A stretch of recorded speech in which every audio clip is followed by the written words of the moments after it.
Yes, we're live. Oh, I'm so happy. I just got the new iPhone. I got the mini actually. And the camera is so much better. My last phone's screen like fell off, so it's always kind of blurry. So I'm super stoked to finally have video that works again. I have not been live for the last week. I have been absolutely slammed underwater, crazy busy. Haven't even for I don't think 4 days straight I had any breakfast, lunch, and I had dinner only because I couldn't even break away. Grit Marketer exploded. We like quadrupled our business in this week with new inbound clients and customers coming in for our awesome case study program. And now I'm finally slowing down, getting back into the work, getting back into building some cool, simple stuff.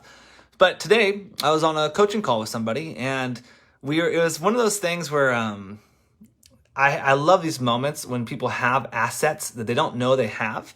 And I come up and I tell them about a cool strategy that they can use. And then they're like, holy crap, this is going to be a game changer. I just love those moments. And so I'm going to build this into a strategy for the Grit Marketing Program. So I figured I'll just kind of let you guys know what it is first.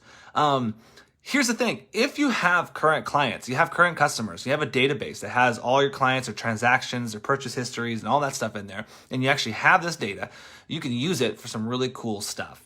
So here's what you do. You know the 80-20 principle, right? Which basically 20% of your customers make 80% of your revenue, okay? So what you can do, I've done this 2 different times for 2 different companies of my own and for multiple clients, is you pull up a report of all your customers and their lifetime values. That's how much they spent over their whole lifetime as a customer. Then you do an average, and then you find out what your average lifetime value is. That helps you with your ad spend and your return of investment and like calculations, but we're not gonna talk about that. What we're gonna do is we're gonna put them in a list, and we're gonna put the highest monetary value at the top, and then it goes down to the lowest. Now, what you're gonna do, and this is gonna be crazy, and it's probably gonna be really accurate too, like scary accurate, because it was on both of mine. Have the total, how much they've spent total, like everybody total. Let's say it's $1 million. And then next to your customer names, it's gonna be listed out of how much they've spent total, right? All the way down the register line.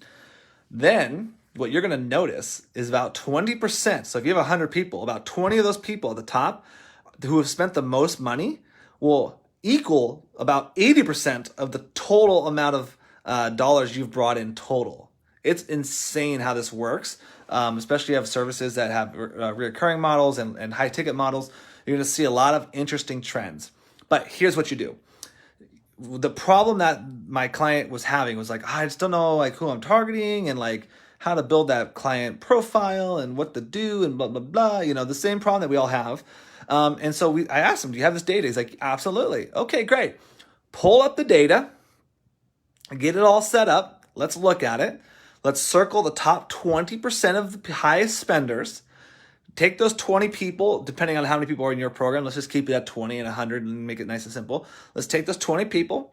Let's send them a survey of really deep questions, like what are their pains that they're having, why they come over to you, what's the best experience they've had, what part of it do they like the most, like all these deep questions, and reward them for taking the survey with something of great value, whether that's a free phone call, a free session, a free lunch, a free coffee, whatever it is, but really incentivize them to fill out the survey. Then take all their survey questions, put them into a spreadsheet, delete all the same answers. I mean, you use that to rank, right, the top stuff. But once you rank it, you delete it. There's your bullet points of all their pains and all their benefits and all the things they like, all the things they don't like. And you use that to create your client profile based upon the people who spend the most money with you. Not based upon everybody. Because when you base it upon everybody, you're going to get a client profile that's too mixed, and you're going to be aiming for the lower ticket people, the low spending people. But if you start to see the higher spending people, then you have something really special to work with. It's not the end all save all, but it gets you in a direction that you would have never thought. When I did this, I couldn't believe the people who are my highest ticket clients. I looked at this list, I was like, really? Because I don't really know who they are as well as the other clients. Like they're like quieter. They, like you would never have thought. And then you see it and you're like, wow, that's the data.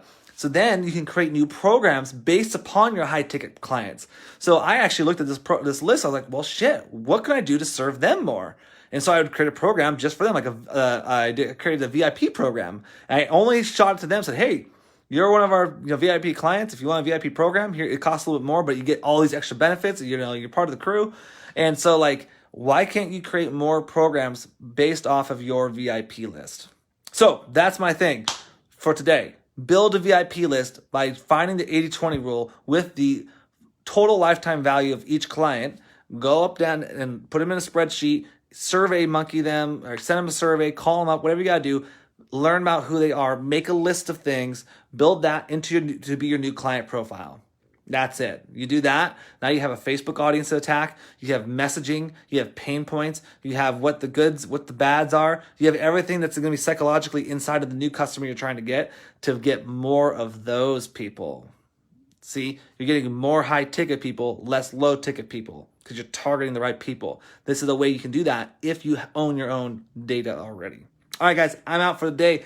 I have a lot of catching up to do with you. There's so many things that happened this last week that I would love to go over, and I'm excited to share them. So, guys, I'm out of here. Have a great rest of your Friday night. Check out gritmarketer.com if you are interested in learning some more about how to expand your marketing with simple-ass strategies. Because, we got to make stuff simple. It's got to keep it simple. Like, we don't, all these courses and big programs, keep it simple. Do the simple stuff every day. You're going to see some results. All right, I'm out of here. Have a great rest of your day.